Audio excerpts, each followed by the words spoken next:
Okay, so today our topic of discussion will be related to the broadband microstrip antenna. Okay, now broadband means we are aiming at enhancing the frequency bandwidth or the operational range of the antenna. In case of microstrip antenna, we will just discuss few basic parameters to begin with on what factors the bandwidth of the microstrip antenna is decided. Okay, so from the I'll say bandwidth, like BW is the short form for a bandwidth. The bandwidth of the microstrip antenna is directly proportional to the substrate thickness. How much is the thicker substrate? Okay, bandwidth of the microstrip antenna is inversely proportional to the dielectric constant. What material you are taking? If you are taking a alumina substrate where the dielectric constant is around 9.8, naturally the bandwidth is very small. But if you are taking a dielectric constant close to that of air, or even for that matter a foam substrate, your bandwidth increases. Okay, so selection of the substrate has a lot of role to play on the bandwidth of the microstrip antenna. Generally, we can define as a narrow band antennas, wide band antennas, and ultra wide band antennas. Okay, I have three types: narrow band, wide band, ultra wide band. Now, as the name suggests, narrow band means very small bandwidth. We generally term that bandwidth to be less than 5%. Okay, now what is percentage bandwidth? See, this is the range of frequencies. First of all, we will define bandwidth. Bandwidth is the range of frequencies for which VSWR is less than 2. VSWR is less than 2. That is the range of frequencies for which VSWR is less than 2. VSWR is voltage standing wave ratio. Now, in relation to that, bandwidth is also defined as the range of frequencies where S11 reflection coefficient at the input port is less than minus 10 dB. So this is the definition of bandwidth. Okay, this is the definition of bandwidth. And this is the internationally accepted bandwidth definition. Okay, why VSWR 2? Because here the reflected power is less than 10%. When you actually calculate the reflected power for VSWR 2 or reflection coefficient minus 10 dB, your reflected power is less than 10%. So that much reflection of the power means what? This is your signal generator and this is the antenna which is feeding the signal generator. Only 10% of the power is coming back. That is acceptable. But if more power is coming back, that means the efficiency of the system reduces. So here the bandwidth of the antenna is defined as the range of frequencies for VSWR less than 2 or reflection coefficient less than minus 10 dB. Okay, so that is the definition of bandwidth. Based on that, now we will see what is percentage bandwidth. Percentage bandwidth is basically the actual bandwidth value divided by the center frequency into 100. This is the definition of percentage bandwidth. Okay, so for example, if you are designing the antenna at 900 megahertz and 50 megahertz bandwidth you get, so the percentage bandwidth is calculated like this. This becomes the percentage bandwidth of 50 megahertz at 900 megahertz operating frequency. Okay, now when you design a glass epoxy substrate rectangular microstrip antenna or on a RT diode substrate also, the bandwidth what you obtain on a thinner substrate is less than 2% or even less than 1%. So that is very small bandwidth. Remember why you require a higher bandwidth designs, because more application channel can be catered to using a single antenna design. And that is the requirement of the wide band antenna. Because see, if your antenna is covering a wide spectrum, say from 500 to 3000 megahertz, okay, then you are covering a wide spectrum, entire UHF band can be catered to. So this is like applicable to all similar frequency applications. For example, in RFCD, radio frequency circuit design, we have studied different frequency bands. So UHF frequency band is 300 to 3000. So 1 raised to 10 multiplication in the frequency term is there. So if I design an antenna which can span the entire band of 300 megahertz to 3 gigahertz, that is 3000 megahertz, my antenna becomes a wideband antenna or ultra wideband antenna. Of course, ultra wideband definition comes with respect to what is the percentage value. We'll come to that later. So requirement of wideband design is application specific. Requirement of the antenna bandwidth is application specific. Here single antenna solution can be provided for catering to multiple wireless application adjoining in the same or rather adjoining frequency bands.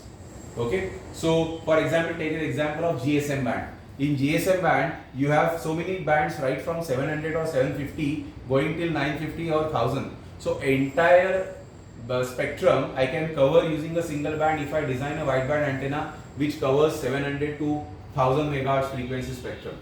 So a single antenna solution can be obtained over there. Okay, similarly you go to GPS. If I design a wideband circular polarized antenna, you have GPS L1, L2, L3 and L5 band. So all these bands can be covered using a single spectrum, and there are such designs which are available in the literature. So a single antenna solution provides such kind of wideband design. So when you provide a single antenna solution, naturally the cost of the system is going to be reduced. That is the importance of wideband antenna. So I have explained you right now why wideband antennas are required, what is the importance of wideband microstrip antenna.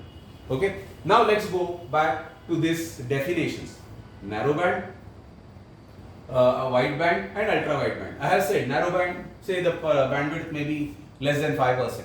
Now wideband is generally the bandwidth is less than 40% or sometimes it is called as 50% and naturally more than 10%, 10 to 5%. This is the range of the bandwidth where you say it is a wideband design. The bandwidth is more than 10% or 5%, okay, and then it is up till 50%, okay. Ultra wideband is the design where the range of the bandwidth is more than 75% or even they call 50% more also. Now what is the meaning of ultra wideband? Remember, when you have a bandwidth which is so wide, 75% or even 100% bandwidth, what happens is, especially consider the communication where the pulse communication is involved. See, in case of pulse communication, a simple string of pulses are transmitted. Now when you are transmitting this pulse train, the bandwidth required for this signal is very large. Why? Because if you just take a Fourier transform of this signal, okay, then you will see a fundamental mode, then its harmonics, everything. When they put together, a pulse train is formed. That is a Fourier transform pair. Now if I want this pulse train to be transmitted using my antenna, then all these fundamental and higher order modes of that signal should be passed. For that, you require a very large bandwidth, because if you have a 5% or a 40% bandwidth, this requirement is not satisfied. So especially where digital communication or pulse higher data rate requirements are there you need to have your channel bandwidth, what we call it the channel bandwidth, or I'll put it this way, antenna bandwidth should be very large. And this is the heart of this all higher data rate communications. Your channel bandwidth is required high, thus the bandwidth of the antenna should be required to be high. So even you can realize a bandwidth antenna to be even 150% also. Such kind of designs are available. So three types of designs are there with respect to bandwidth. You have a narrow band, you have a wide band, you have ultra wide band. What we are going to study in this topic related to the broadband microstrip antenna will be restricted to these two. That is a narrowband device or narrowband antenna and a wideband antenna. Okay. Here we require a different approach, especially a planar monopole kind of a structure is used to realize these ultra wideband antennas. Of course, there are some other patch antenna variations are also there, which gives me such a high bandwidth. Even what you have studied, what you will be studying in the radiating system course, a log periodic antenna. Okay, a log periodic antenna can give me this kind of a ultra wideband design. It can really cover entire UHF spectrum from 300 to 3000 megahertz. So that kind of a bandwidth is possible with a log periodic antenna where so many resonators are coupled to. So there are different variations. In our topic, we are only going to cover antenna designs applicable to the patch antennas. So this is the basis of what we need to do to enhance the bandwidth. What we need to do, increase the substrate thickness and reduce the dielectric constant. So when you cater to these two things, you are bound to increase the bandwidth. So now let's get into the various designs, various concepts related to the widening of the microstrip antenna bandwidth.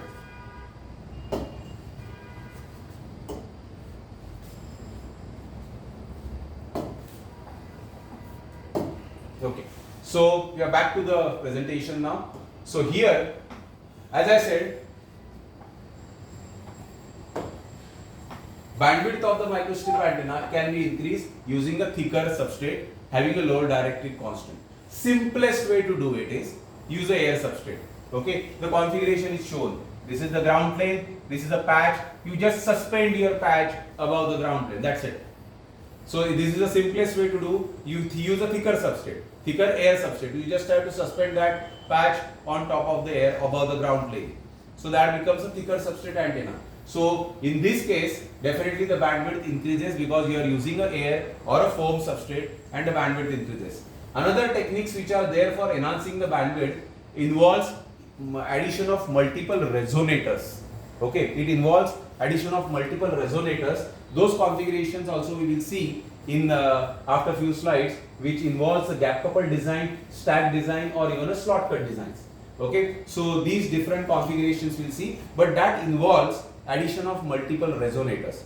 Remember, bandwidth is increased either by reducing the dielectric constant or increasing the substrate thickness, or if these two not, in combination with this other two techniques which are mentioned here, they increases the bandwidth. How they increases the bandwidth, that we will see later. So first let's understand the thicker substrate design. What you need to do in the thicker substrate design, patch is there, just go on increasing the substrate thickness. As H increases, we know bandwidth increases. But a limitation comes with respect to the thickness of the substrate.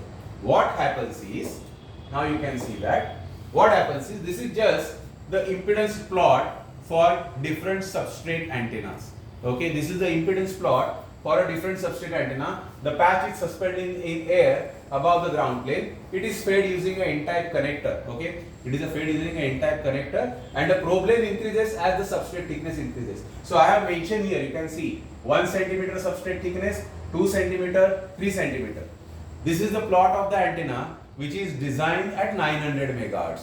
Same thing is happen if you increase or if you design at other frequencies. Only these values change. Why? Because these values are wavelength specific. So 900 megahertz, I am taking 1 centimeter substrate thickness, or 2 or 3. So you can see what is happening here. The locus is moving towards the higher inductive region.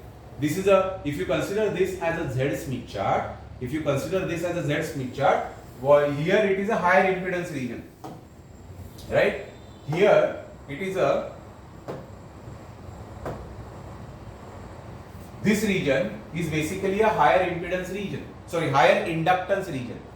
Thus, as you go on increasing the substrate thickness, the inductive component of the input impedance, okay, the inductive component of the input impedance increases and you do not get impedance matching. Now what do you mean by that?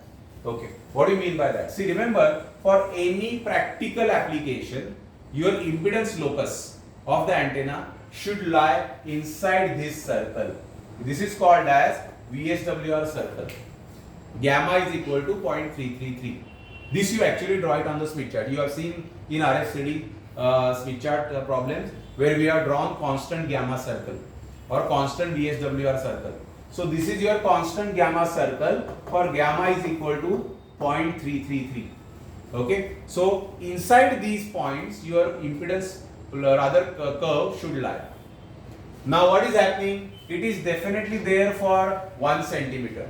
But as you go on increasing the substrate thickness, more and more inductance is getting added. So that locus is not getting optimized inside this.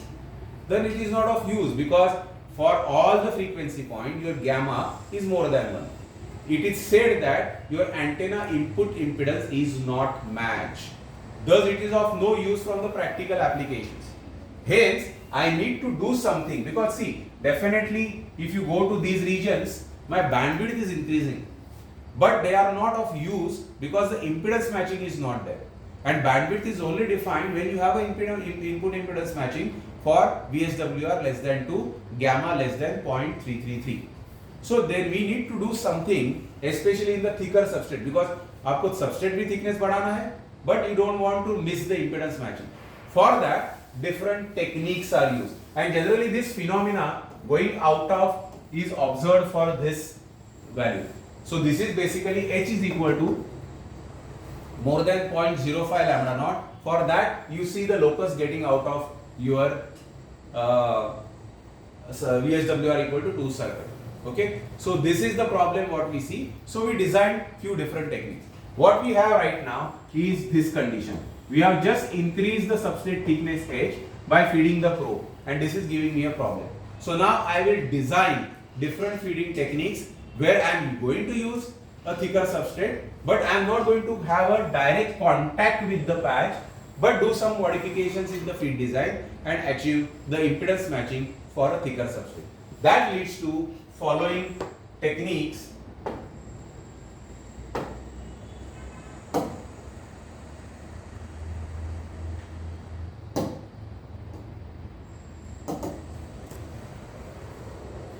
Following techniques, okay? So I'll just clear this.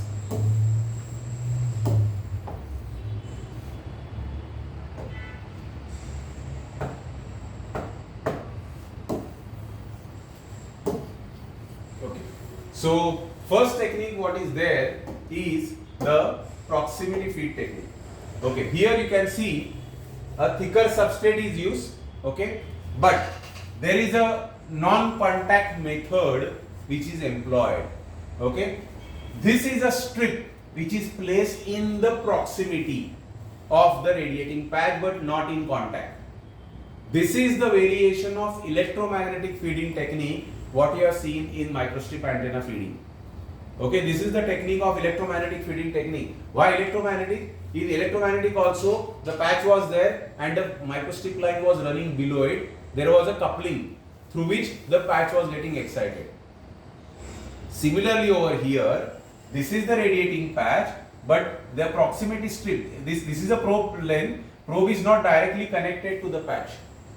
Probe is not directly connected to the patch, but a proximity strip is kept.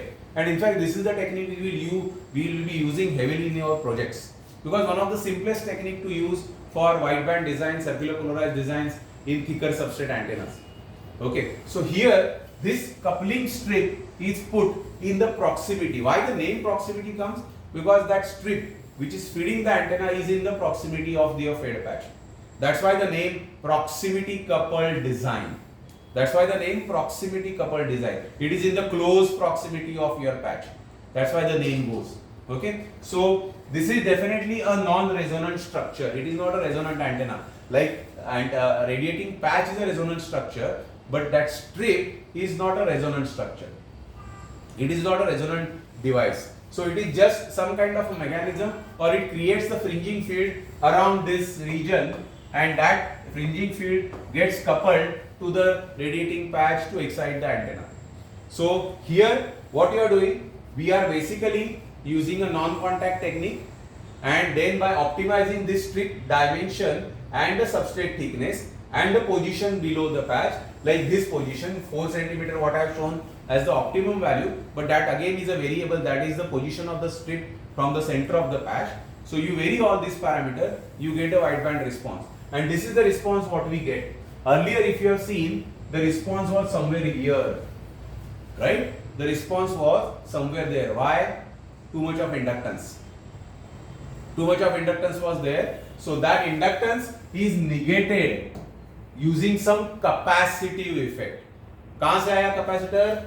That is between the patch and the strip. There is a capacitance formed, so that capacitance negates the inductance of the long probe, and that gives the input impedance matching. This is one of the best technique to use. Now from the optimization point of view, in the literature there are some design guidelines which are available, but again you can do the parametric study, parametric optimization for all these parameters like strip dimension, okay, this position as well as this substrate thickness. So when you can do parametric study for the optimization of these parameters, you can do the optimization of bandwidth. I am not getting into the optimization process because it is widely available. You just have to do some parametric variations on this, increase the sub height for the coupling strip, or increase the dimensions of the coupling strip, or change the position. What primarily affects changing the position affects the loop size, whereas increasing the substrate thickness or increasing the dimensions of this strip changes the loop position within the Smith chart. Okay, so this is how you optimize the antenna. More when you do the parametric optimization using software, then you can understand it in a better way. Again, this is one of the best and the simplest technique to be used for all thicker substrate antenna. Let it be a wideband, dual polarized, circular polarized, or anything. Okay, so this is your proximity feeding technique.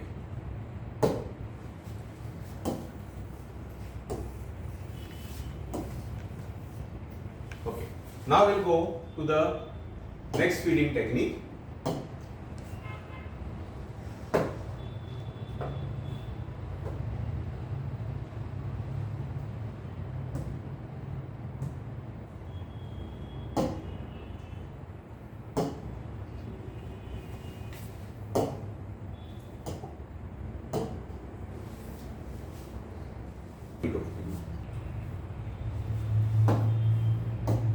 Now, having done a proximity feeding technique, the next feeding technique are on the similar line, but they are not as simple as compared to the proximity feeding technique. They are more complex. So I will not get into the more design aspect of that, but just to complete the study, I am mentioning few of such feeding techniques. One is called as the L probe feeding technique. You can see a coaxial probe running, and this is the L probe kind of a structure is created, and that excites the patch. These are the techniques which were reported earlier days. L probe, like then you will see a T probe kind of a technique is also there.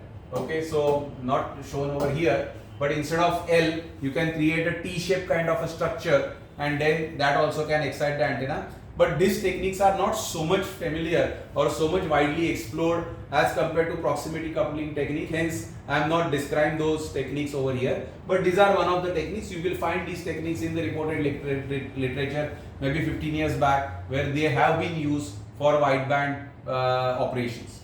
Okay. Next feeding technique, which you already have studied, which you have rigorously studied when we did the different feeding techniques of microstrip antenna, and that is your aperture coupling. I will not discuss more on this because here a bandwidth depends upon the slot dimension, the slot's position, as well as the thickness of this substrate. But again, it is very complex. Just you can imagine yourself how much simpler the proximity feeding technique is as compared to the L probe or a T probe or even this one. Okay, so amongst all these are all as modified feeding techniques, because later two configurations which I am going to show, they are not modified feeding techniques. Okay, there is something else is done. These are all proximity, T, aperture coupler or offset aperture coupler. They are all modified feeding techniques where different feeding mechanisms in combination with the coaxial probe or a strip line have been used. Okay, amongst all, proximity is the most simpler, even especially in thicker substrate designs. So as a designer, as an antenna researcher, you can definitely look up to this proximity feeding technique for designing various wideband antennas. Now, instead of changing the feed, something else can also be done related to increasing the substrate thickness. Because why these techniques came into picture? We want to increase the substrate thickness. We want to increase the substrate thickness, then the inductance increases. Inductance increases. To compensate for that, we need to add something in the feed design that compensates that inductance. That is what we have done so far. Instead of that, we will not allow the probe inductance to increase, but we will do some mechanisms or modifications in the patch where effective substrate thickness of the patch will increase. That led to this kind of a configuration. This is a very nice configuration which is reported in the literature. What they have done, like this is a coaxial probe running till the patch.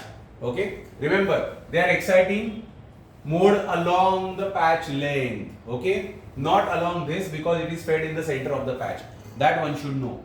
So what they have done, they have actually made a V-shaped kind of a structure. So effectively your patch substrate thickness over the width has increased. Effectively patch substrate thickness over the width has increased. Why width? Because I am exciting this mode. The feed point is over here. So at the contact position, the substrate thickness is smaller. It can be 1 mm, 3 mm, 5 mm. But as you gradually go along the width of the patch, the substrate thickness has increased. So effective substrate thickness has increased. Effective substrate thickness has increased in this kind of designs. But compared with proximity, this is more involved because you need to have a precise mechanism to create this V-shaped structure. Okay, you need to have a precise fabrication mechanism to create this V-shaped structure. Against that, proximity is more simpler. Even if it's very difficult to fabricate such antennas on the suspended substrates, because what happens is these are all air suspended designs. Okay, air suspended design involves a supporting mechanism.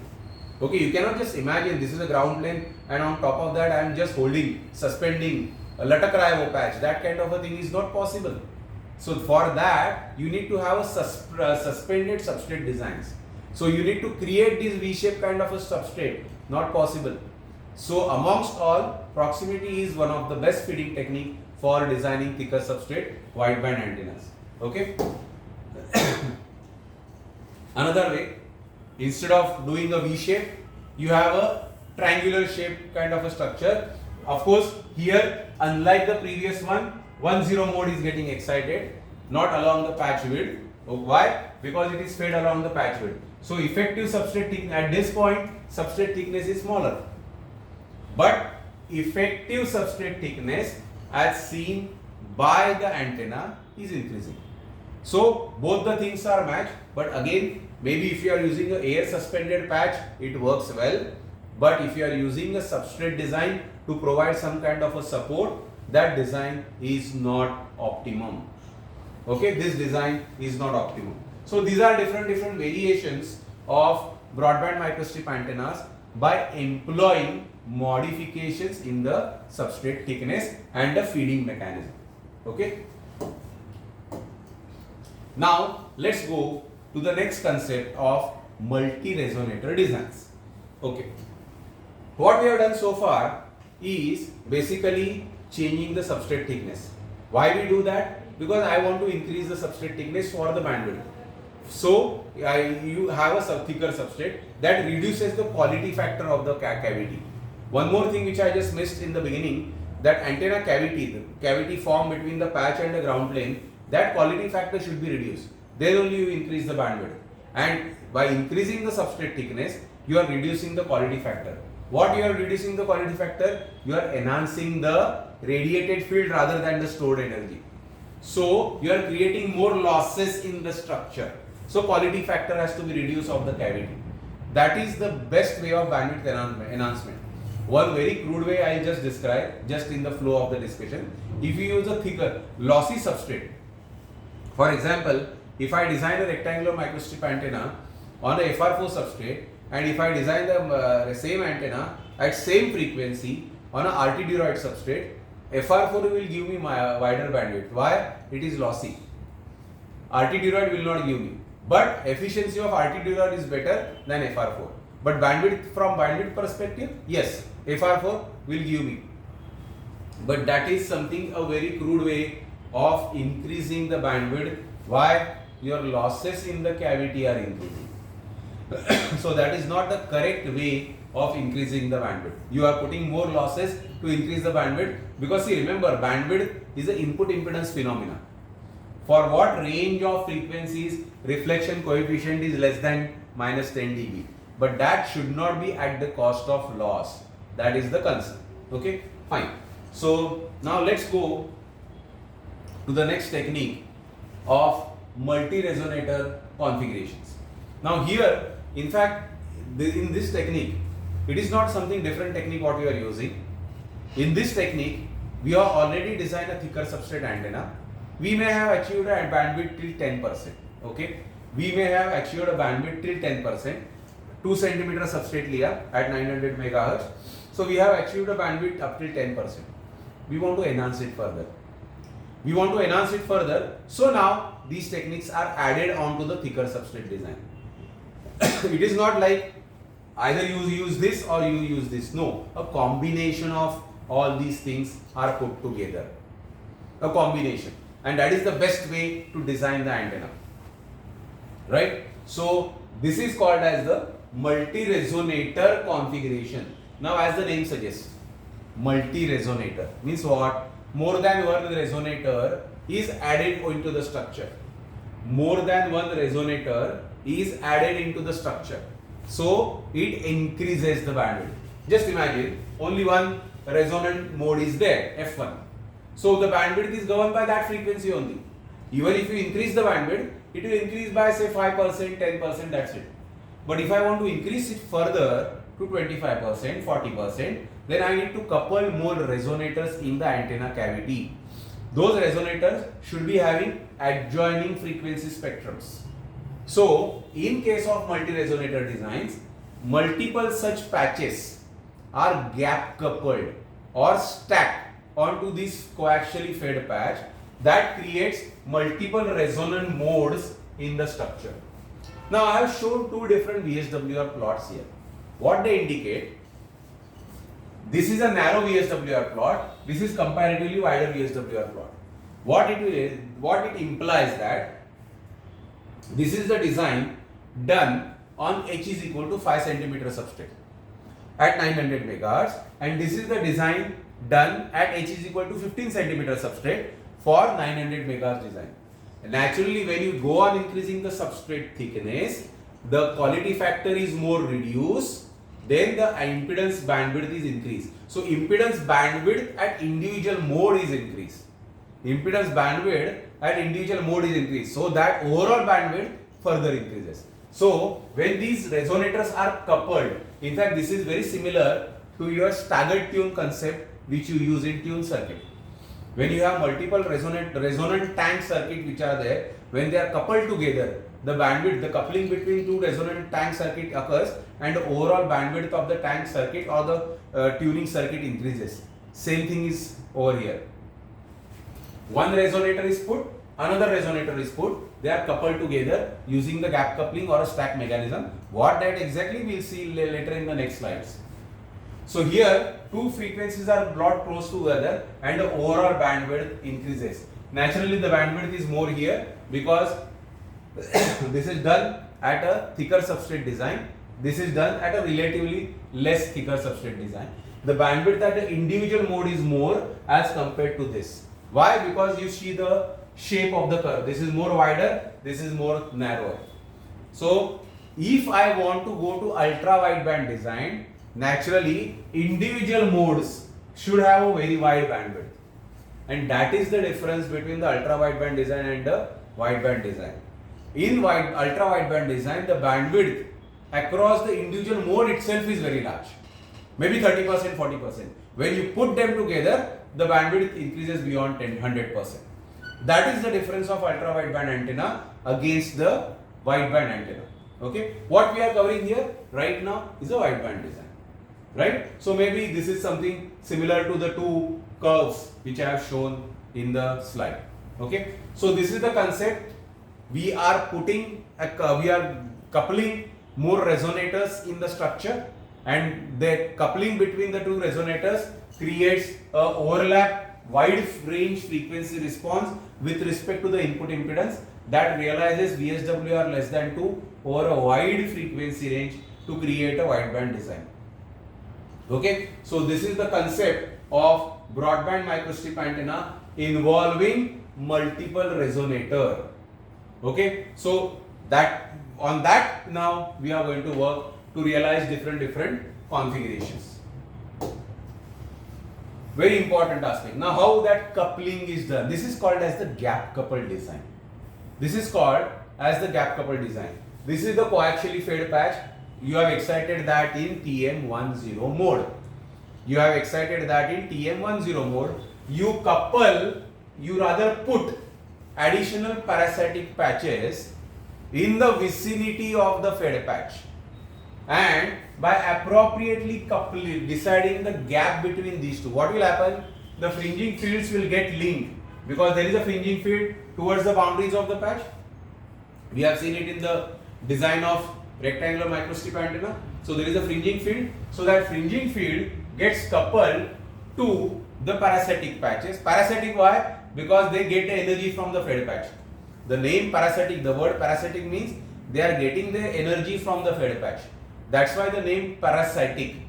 Okay. In fact, this can be designed for one of the wideband design competition also. That can be thought about. So here, this is the parasitic patch. They are getting their energy from the fed patch. That's why they are termed as the parasitic elements.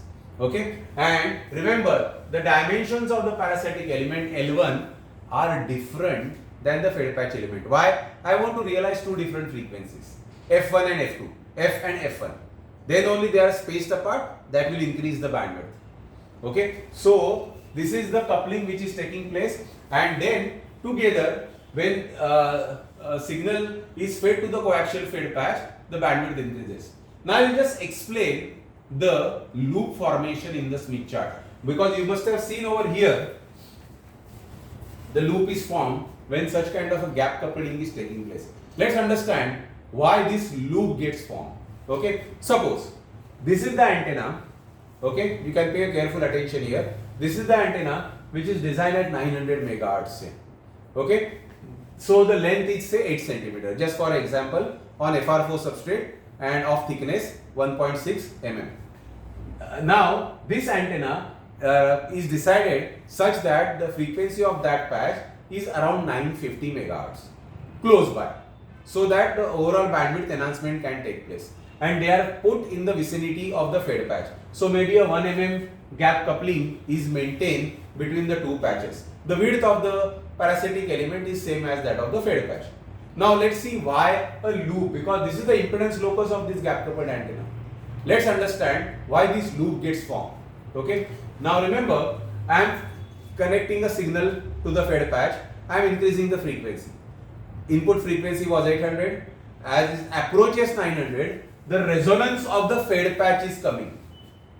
The resonance of the fed patch is coming. So naturally, it is going to cross the real axis in the Smith chart. Why? Because the resonance has come. Resonance point, impedance, even if it is a parallel resonance circuit, the resonance point, it will cross the real axis plot. So the plot will go like this, and it is going to cut the real axis. So this will happen at around 900 megahertz, where the resonant mode TM10 frequency resides. You go on further increasing the frequency, 910, 920. What will happen? Now this impedance has become capacitive. Impedance I am saying. Impedance has become capacitive, so it becomes down. It goes down. But now, as the frequency increases, resonance of this structure is approaching. So that patch starts become dominant. It start getting energy, and the resonance of that patch is approaching. And when the resonance is approaching, naturally it will offer inductive impedance. So because of that, this was capacitive which was offered by the fed patch. Now the resonance of the second patch is approaching. It will offer inductive impedance. Because of that, the loop will fold back, and the structure will fold back. It will lead to a formation of the loop as the resonance of this structure is approaching. And after the resonance has crossed, both the structures is going to offer a capacitive impedance. The impedance response will follow. This is the reason why the loop is formed inside the VSWR circle or in the Smith chart when you have a gap coupled design. Remember, formation of a loop in a proximity has a different meaning. I will not discuss it at this moment of time. Okay, but loop is formed in the Smith chart in the coaxial fed gap coupled antenna, indicates the coupling between the fed and the parasitic patches, and that results in the loop. Now, position of this loop tells the relation between L1 and L. Position of the loop in the Smith chart as well as the size of the loop tells me the relation between L1 and L and the gap. This is very important from the design perspective. Okay, this is very important from the design perspective. If L1 is much smaller than L, if L1 is much smaller than L, that means parasitic patch frequency is much larger than the fed patch frequency, right? Because frequency is inversely proportional. We have seen the resonance frequency equation of the RMSA. F is equal to C upon 2 LE under root epsilon RE. L and F are inversely proportional. L is very small, frequency increases, right? So if L1 is very small compared to this, the frequency of the parasitic patch is much smaller than the, higher than the fed patch frequency. In such circumstances, the loop will form here. In such circumstances, loop will form here because the resonance is way ahead. Resonance of the second patch is way ahead. Okay, if the L1 is much higher in dimension compared to the fed patch, then the fed patch frequency is more than the parasitic patch, right? If L1 is more than L, then the parasitic patch frequency is lesser than fed patch. In such cases, loop will form here. Why? Because resonance of the parasitic patch has occurred before the fed patch. Position of the loop tells where the resonance of the parasitic patch is happening. If the resonance of the fed patch and parasitic patch are close by, then the loop gets formed in the center. That is the optimum case. Then the loop gets formed in the center. That is the optimum case. And we want that because loop should lie inside VSWR equal to 2 circle. This is the basis behind all gap coupled designs which you are going to implement in the radiating system course. This is the basis of all gap coupled designs. Okay. Next part, on what loop size is dependent. Loop size is dependent on how much coupling the parasitic patch is getting. So simple understanding, if you reduce this gap, loop size will increase. Kitna reduce karne ka? Don't short them physically. There has to be minimum some gap. So if you reduce this gap between the two patches, loop size increases. So the positioning of the loop depends upon the difference between L and L1, whereas the loop size depends upon the gap which is placed between two patches. So this is the broadband mechanism, and as this configuration which is shown in front of you, it is called as a radiating edge gap coupled rectangular microstrip antenna. Why? Because I am coupling them around the radiating edges of the rectangular patch. I am coupling them around the radiating edges of the rectangular patch. This is called as a radiating edge gap coupled microstrip antenna. Another important aspect, whenever you are designing this coupling, the polarization of the field should be matched. Here, this is the E plane. Why? Because the TM10 mode is there. So, the resonant mode excited on the parasitic patch also should be the same. You cannot just randomly arrange the parasitic patches around the fed patch.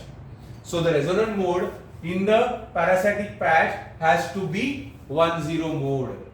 Then only the wideband response is obtained. Remember, we have defined narrowband, wideband, ultra-wideband. One important parameter still remains. The polarization of the signal should remain same. If you are getting a horizontal polarization, it should remain horizontal throughout the band. Cross-polar variation may occur, but the horizontal polarization or a linear polarization should not become circular. Then it is not a wideband design or a ultra-wideband design. That is the concern while designing these wideband antennas. Okay, so if I just in continuation to this discussion, if I go over here, then this is not a perfect wideband design. Why? Although it will realize certain gap coupling, but the mode is orthogonal. So this is not a perfect wideband design. This may lead to a dual polarized wideband antenna. Why? A polarization is changing, horizontal and vertical. It can lead to a dual polarized wideband antenna.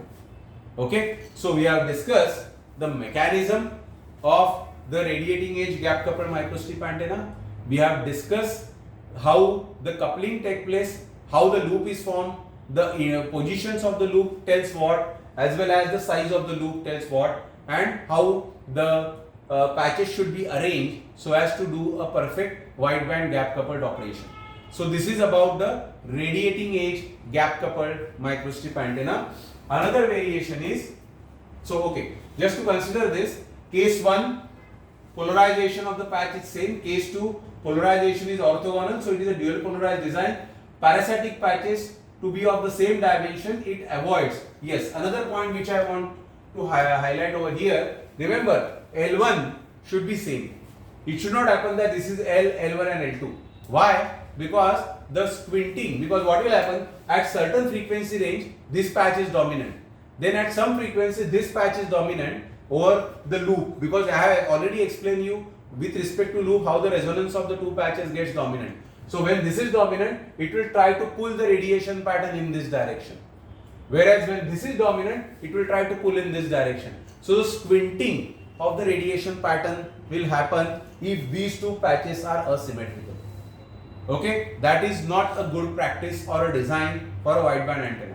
So generally L1 is kept same on either side. So that is what I have written over here. Parasitic patches on the two sides should be of the same dimension. It avoids the pattern squinting in the broadside direction. Means what? Pulling in this direction or in this direction, wherever that particular patch is dominant. Okay. Position of the loop is the relative function of the difference in the two resonant frequencies. Bandwidth, it depends upon the substrate thickness, frequency of operation. Why? H by lambda. Because how much is the thicker substrate? Everything is H by lambda. And the dielectric constant, right? And the air gap basically decides the coupling.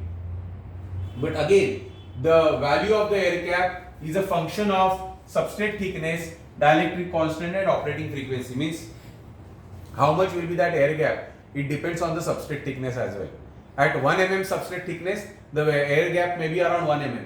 But at 10 mm substrate thickness, air gap need not be 10 mm, it can be 7 mm or 8 mm depending upon the fringing which is taking place. So there is no direct correlation between the substrate thickness and the value of air gap, but it is a function of that. Okay. So this is about the broadband designs. Now similarly, these are some of the variations of the gap coupled microstrip antenna using circular patches. Now before going further, I just want to explain one more point here.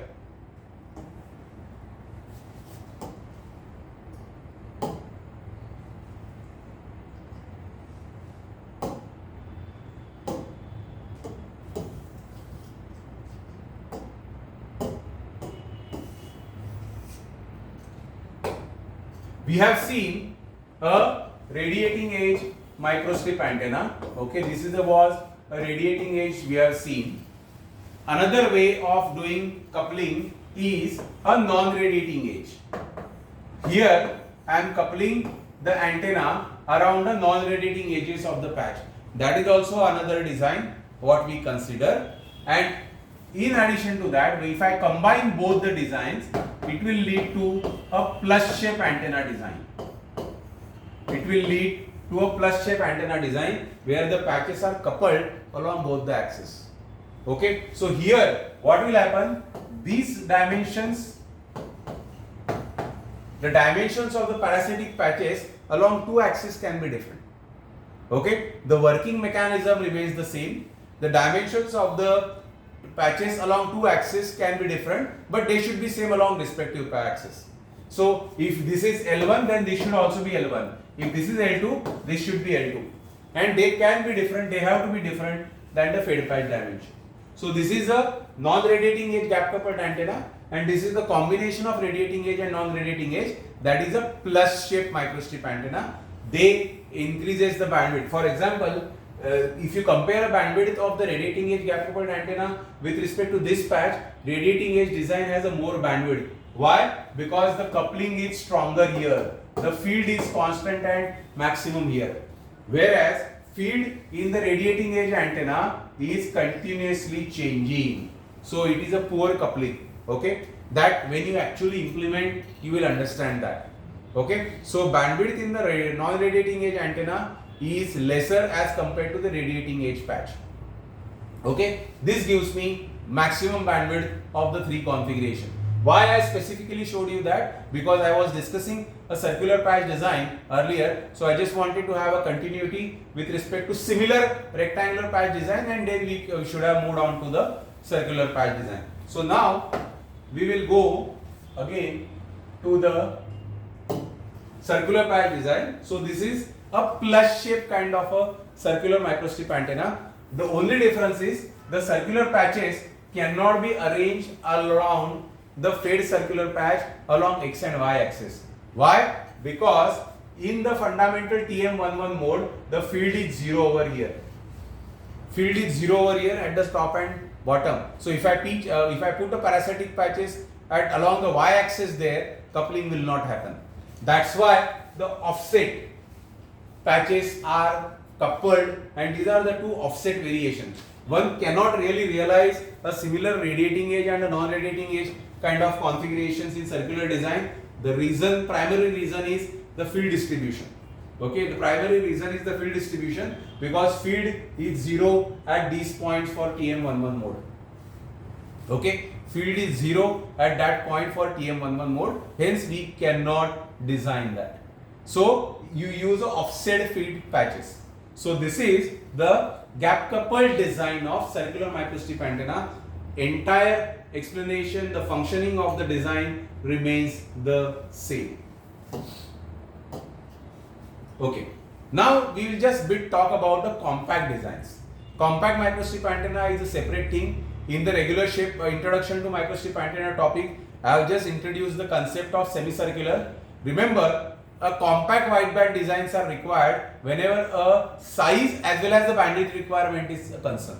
So what they have done, in similar configuration, the circular patch is divided into two semicircular patches. They operate at the same frequency, but they couple them together so that the increase in the bandwidth as against a simple circular patch is obtained. This is the design of a semicircular gap coupled microstrip antenna. Okay.